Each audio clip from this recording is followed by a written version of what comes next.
ഈസ്റ്ററിൻ്റെ ഹൃദ്യമായിട്ടുള്ള പ്രാർത്ഥന ആശംസകൾ എല്ലാ മാന്യപ്രേക്ഷകർക്കും ഞാൻ ആശംസിക്കുന്നു.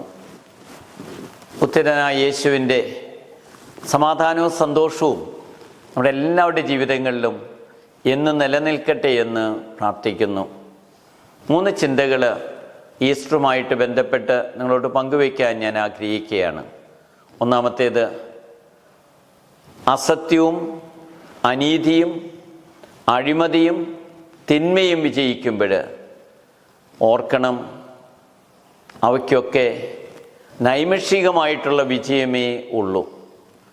നിലനിൽക്കുന്ന വിജയം സത്യത്തിനും നീതിക്കും നന്മയ്ക്കും അതുപോലെ തന്നെ പ്രകാശത്തിനുമായിരിക്കും. യേശു 3 നാൾ കഴിഞ്ഞ് വിജയശ്രീലാളിതനായിട്ട് ഉത്ഥിതനായപ്പോൾ യേശു നൽകിയ സന്ദേശവും ഇത് തന്നെയാണ്. നിലനിൽക്കുന്ന സന്തോഷവും സമാധാനവും സംതൃപ്തിയും ലഭിക്കണമെന്നുണ്ടെങ്കിൽ അത് നീതിയിലും സത്യത്തിലും നന്മയിലും പ്രകാശത്തിലും അധിഷ്ഠിതമായിട്ടുള്ള ജീവിതങ്ങൾക്ക് മാത്രമേ കഴിയുള്ളൂ. അതുപോലെ തന്നെ യേശുവിൻ്റെ ഉത്ഥാനം ഓർമ്മിപ്പിക്കുന്ന വലിയൊരു യാഥാർത്ഥ്യമുണ്ട്. യേശു ഉത്ഥിതനായി ശിഷ്യർക്ക് പ്രത്യക്ഷപ്പെട്ടപ്പോൾ തൻ്റെ പാർശ്വത്തിലെ മുറിവും കൈകാലുകളിലെ മുറിവുകളും കാണിച്ചു കൊടുത്തിട്ട് അവിടുന്ന് പറഞ്ഞു, നിങ്ങൾക്ക് സമാധാനം. യേശു വലിയൊരു ദർശനം നമുക്ക് കൈമാറുകയാണ്. കുരിശില്ലാതെ കിരീടമില്ല. കുരിശിലൂടെ മാത്രമേ കിരീടം നേടാനായിട്ട് കഴിയൂ. ത്യാഗത്തിലൂടെ മാത്രമേ മഹത്വം നേടാനായിട്ട് കഴിയൂ.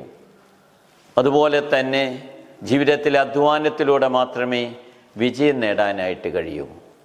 കുരിശുകളും സഹനങ്ങളും വരുമ്പോൾ പതറാതെ നമ്മുടെ ജീവിതങ്ങളിൽ അടിയുറച്ചു നിന്നുകൊണ്ട് നമുക്ക് മുന്നോട്ട് കുതിക്കാം. 3-ാമത്തെ ചിന്ത പങ്കുവയ്ക്കാനായിട്ട് ആഗ്രഹിക്കുന്നത്, യേശുവിനോടൊപ്പം ചരിക്കുമ്പോൾ നാം ഭയപ്പെടേണ്ട കാര്യമില്ല. ധീരതയോടുകൂടെ മുന്നോട്ട് പോകാൻ കഴിയും. അതാണ് ശിഷ്യരുടെ ജീവിതത്തിൽ പ്രകടമായത്. യേശുവിനെ ഉൾക്കൊണ്ടുകൊണ്ട് ഉത്തരനായ യേശുവിൻ്റെ സമാധാനവും സന്തോഷവും ഉൾക്കൊണ്ട് കഴിഞ്ഞപ്പോൾ അവരെല്ലാവരും ലോകത്തിൻ്റെ വിവിധ ഭാഗങ്ങളിൽ യേശുവിൻ്റെ രക്ഷയെ പ്രഘോഷിക്കാനായിട്ട് പോയി. അവരെല്ലാവരും രക്തസാക്ഷികളായി യേശുവിനെ പ്രതി. ആർക്കും ഭയമുണ്ടായില്ല, ഭീതി ഉണ്ടായില്ല. എന്നാൽ ഈ ഉത്തരനായ യേശുവിനെ ഉൾക്കൊള്ളുന്നവരെ അവർ അടച്ചിട്ട മൊഴിയിൽ പേടിച്ചരണ്ട് നിൽക്കുകയായിരുന്നു. പക്ഷേ യേശുവിൻ്റെ ഉത്ഥാനം അവർക്ക് മഹത്വം നൽകി, ധൈര്യം നൽകി, ധീരത നൽകി. പ്രിയപ്പെട്ടവരെ, നമുക്കും യേശുവിനോടൊപ്പം ചരിക്കാം. അവിടുത്തെ അദൃശ്യമായിട്ടുള്ള സാന്നിധ്യം മനസ്സിലാക്കി മുന്നോട്ട് കുതിക്കാം. അവിടുന്ന് നമ്മെ നയിക്കും. ഉത്തരനായ യേശുവിൻ്റെ സമാധാനവും സന്തോഷവും ഞാൻ നിങ്ങൾക്ക് ഏവർക്കും നേരുന്നു. Happy Easter.